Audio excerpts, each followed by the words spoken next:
मैं 75 साल का एक बूढ़ा व्यक्ति हूँ जो अकेले ही जीवन गुजार रहा हूँ। मेरी पत्नी के गुजर जाने के बाद मैं अकेले ही जिंदगी बिता रहा हूँ। एक रात तो मेरे साथ बहुत ही बुरा हो गया। घर में बहुत सारी आवाजें आ रही थी। जब आवाज से मेरा नींद खुला तो मैं हैरान हो गया।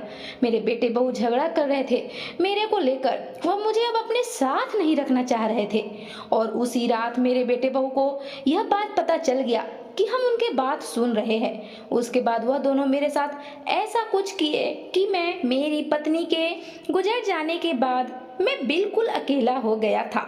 मेरी पत्नी एक शिक्षिका थी, लेकिन उसकी तबीयत खराब होने की वजह से उसका 1 साल पहले ही मौत हो गया। मेरा एक बेटा है जिसकी मैं शादी करवा दिया था। उसके भी बाल बच्चे हो गए थे। हम एक छोटे से शहर में रह रहे थे। मेरा खुद का अपना मकान था। ज्यादा बड़ा तो नहीं था, लेकिन रहने भर काफी था। उसमें 3 रूम, किचन, बाथरूम, बस इतना ही था। एक रूम तो मैं ही रहता था, एक रूम में मेरे बेटे बहू और एक रूम में ऐसे ही खाली रहता था, जिसमें कभी कोई अगर आ गया तो उसमें ही ठहरा दिया जाता था मेहमानों को। जब मेरी पत्नी जिंदा थी तो मेरे बेटे बहू हमें बहुत माना करते थे, प्यार भी करते थे। जो भी चीज कहते फटाफट खाने को बना देते थे। और तो और घूमने भी हमें ले जाया करते थे। लेकिन पता नहीं मेरी पत्नी के गुजर जाने के बाद ऐसा क्या हो गया कि मेरी बहू का रंगत ही बिगड़ गया। मैं और मेरी पत्नी दोनों शिक्षक थे। हम दोनों स्कूल में ही पढ़ाने जाते थे। लेकिन अब उसके चले जाने के बाद मैं अकेले ही पढ़ाने जाया करता था बच्चों को। काम से वापस आने के बाद समय काटना मेरे लिए बहुत बहुत ही ज्यादा मुश्किल हो जाता था, क्योंकि बेटे बहू अपने बच्चों को हॉस्टल में बाहर पढ़ने के लिए भेज दिए थे। और बहू तो दिन भर अपने दोस्त लोग के साथ किटी पार्टी करती, नहीं तो फोन पर माँ से हरदम बातें घंटों घंटों किया करती थी। और मेरा बेटा विजय ऑफिस में ही समय गुजार दिया करता था। रात को आता था तो अपनी पत्नी के साथ ही बेडरूम में ही खाना खाकर वहीं पर गप्पे लड़ाता था। लेकिन मेरे पास कोई भी नहीं बैठता था। मैं घंटों ऐसे ही बैठा रहता था और सोचता रहता था। कभी टहलता तो कभी रात को तारों को गिनता, कभी एक्सरसाइज भी कर लिया करता था। थोड़ा बहुत तो टाइम इसी प्रकार से मेरा कट जाया करता था। लेकिन हाँ, मैं बहुत ही अभी भी तंदुरुस्त था। उम्र जरूर मेरा 75 साल हो गया था, लेकिन कोई देखकर यह नहीं कह सकता था, क्योंकि अभी भी मैं देखने में 50 साल के लगभग शायद लग रहा था। एक दिन मेरी बहू की कुछ फ्रेंडें आई हुई थी, किटी पार्टी करने के लिए आई थी, और वो अपने सास ससुर की बुराइयां करने लगी। मेरी बहू तो वैसे बहुत अच्छी थी, वो इन सब बातों में नहीं पड़ती थी। लेकिन हर दम का यह हो गया था। और सुन सुन कर अपनी सहेलियों को तो आदमी वैसे ही हो जाता है। एक सहेली मेरी बहू को कह रही थी कि तुम अपने ससुर को ऐसे ही एक रूम क्यों दे रखी हो। अरे वह तो बूढ़े हो गए हैं, कहीं पर भी रह लेंगे, अकेले हैं अब। तुम उन्हें रूम क्यों दे रही हो? उस रूम को किराए में लगाओगी तो तुम्हें कुछ पैसे भी मिल जाएंगे। उसके बाद तुम उस पैसों से और भी कुछ उपयोग कर सकती हो। कभी कभी मैं कुछ बहू के मांगने के बहाने उनके बीच में चल जाया करता था तो बातें सुन लिया करता था। लेकिन मुझे बहुत बुरा लगता था। लेकिन बहू मुझे किटी पार्टी खत्म होने के बाद में मुझे कहती थी, पिताजी यह सब बातों पर आप ध्यान मत दिया कीजिए, मैं आपकी बहू नहीं बेटी हूँ। लेकिन पता नहीं, जिस रात को मुझे सब घर से बेदखल कर रहे थे, उस समय मेरी यह बहू बेटी पता नहीं कहाँ चली गई थी। उसके अंदर तो और कोई ही दूसरा कोई आ गया था जैसे।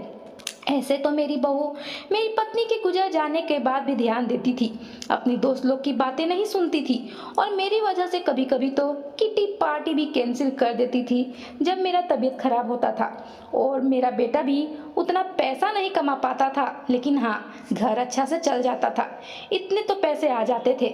और मेरी बहू भी ऑनलाइन कुछ पैसे कमा लिया करती थी, थोड़े बहुत, उससे वो अपने खर्चे उड़ा लिया करती थी। सालों साल ऐसे ही बीतने ही वाले थे कि एक दिन मैं अपने रात को बेटे बहू को लड़ते हुए झगड़ते हुए सुन लिया। वह बोल रहे थे कि पिताजी को सचमुच इस रूम में नहीं रहना चाहिए, उन्हें बाहर कर देना चाहिए। मैं यह सुनकर बहुत ही हैरान हो गया। मुझे तो कुछ समझ में ही नहीं आ रहा था कि जो बेटे बहू मुझे बहुत इज्जत करते हैं, मान सम्मान प्यार देते हैं, वो दोनों आज ऐसे क्यों झगड़ा कर रहे हैं, वो भी मुझे रूम से निकालने के लिए। मुझे तो कुछ समझ में नहीं आ रहा था कि मुझे रूम से बाहर क्यों करना चाहते हैं।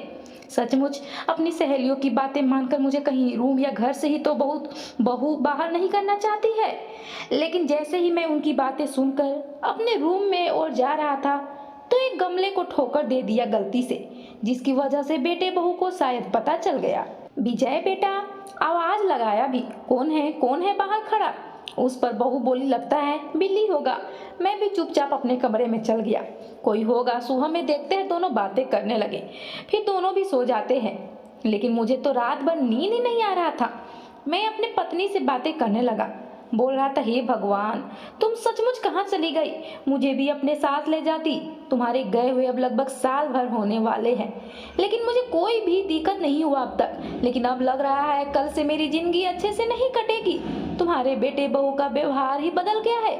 मुझे रूम से बाहर करना चाहते हैं, पता नहीं क्यों। कुछ समझ में नहीं आ रहा है।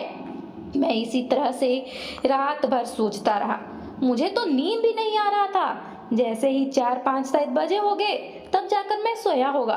और जब सुबह उठा, नींद खुला तो मेरे लिए सबसे बाहर का बिना दरवाजे वाला रूम, उसमें जाने के लिए कहा गया। मैं तो बातें सुन ही लिया था रात को। अब लगता है उसी रूम में गुजारा करना पड़ेगा। घर में अंदर आने के लिए भी मना किया गया था। बस भगवान से यही प्रार्थना मैं कर रहा था कि घर से बेदखल न कर दे, क्योंकि कभी सपने में भी नहीं सोचा था कि मेरे बेटे बहू मुझे अपने ही रूम से निकाल देंगे और बाहर का रूम धरा देंगे। इसलिए अब कहीं न कहीं मुझे शंका होने लगा कि बस इसी प्रकार से घर में ही रहने दे, बाहर न कर दे। मैं उस रूम में करीब 10 से 20 दिन तक रहा था कि मुझे उस दिन बेटा बोला, बाबूजी, आप 2 या 4 दिनों के लिए कहीं घूम कर आ जाइए। अगर आपके साथी संगति है उनके साथ ही चल जाइए। बहुत हैरान हो गया। अब तो मुझे पूरा विश्वास हो गया मुझे इसी बहाने से घर से बाहर करना चाहते हैं। लेकिन फिर भी मेरे गले से आवाज ही नहीं निकला। इसलिए मेरा बैग पैक करके मेरा बेटा मुझे थमा दिया। मेरे आंखों से आंसू गिरने लगे। मैं रोते हुए बोला, मुझे क्यों घर से जाने के लिए कह रहे हो? मुझे और कहीं नहीं जाना है, यहीं रहना है। इस पर बहू बोली, बाबूजी, घर में तो आप बहुत दिन रह चुके हैं, थोड़ा घूम फिर कर आइए। मेरे आंखों से आंसू आ गए। इस पर विजय मेरा आंसू को पोंछते हुए बोला, पिताजी, उस दिन आप हम दोनों की बातें सुन लिए थे, लेकिन आप अधूरे बात ही सुने थे।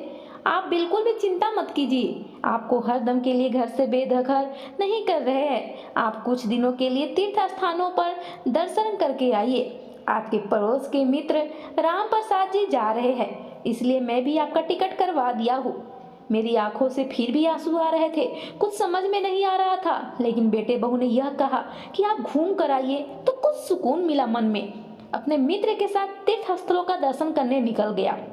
लगभग वहां पर 8 से 10 दिन लग गए। बहुत सुकून मिल रहा था। लेकिन जब घर आने का दिन हुआ तो मैं बहुत सोच में पड़ गया। लेकिन मेरा मित्र राम प्रसाद मुझे सांत्वना दिया, हौसला दिया कि तुम्हारे बेटे बहू तो बहुत अच्छे हैं, ऐसे संतान बड़ी भाग्य से मिलते हैं। तुम बिल्कुल भी चिंता मत करो और खुशी से घर जाओ। मैं उसी की बातें सुनकर कुछ शांत हुआ। मन में कुछ उम्मीद जागी और फिर मन से वही सारी बातें हटा दिया।